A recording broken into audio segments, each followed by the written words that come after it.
back to John Cleese Car Audio's YouTube channel. Today I'm in what would seem quite a popular platform for us on our channel, which is a Fiat 500. This one's an Abarth model, a 595. I'm going to try and, no, I'm not going to pretend to say competizione. No, I'm not going to get it right, whatever I try it. It's come in because it had a Pioneer double din already fitted, 6-inch screen. Customer wanted a bigger screen, and actually this floating style screen idea, they actually quite suit the Fiat 500s. I'm going to show you right now. So this has had none other than the Alpine Halo 9. The exact model is the ILX-905 model.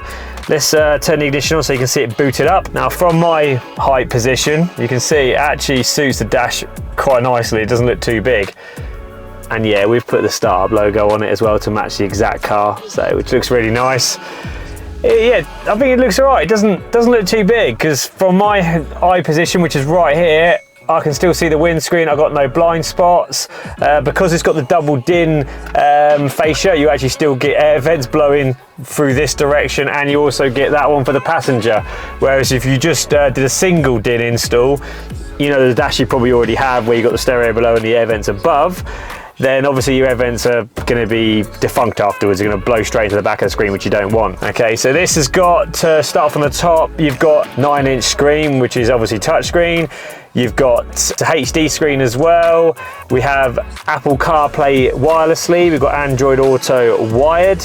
We have DAB radio, super responsive capacitive touchscreen.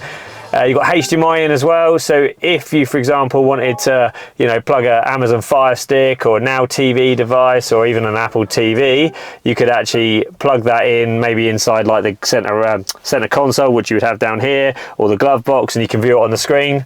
Obviously when you're stopped, not when you're driving. Now on this model we've got all the steering wheel controls working, so you know, all the phone buttons, the volume up and down, track up and down all works.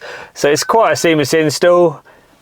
And yeah, I think they look really good in these 9-inch screens. They also do an 11, but I think that might be a little bit too big for this platform.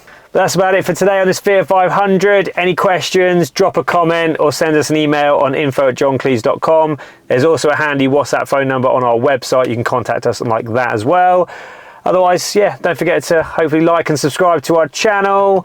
And yeah, you'll see many more videos coming soon. See you later.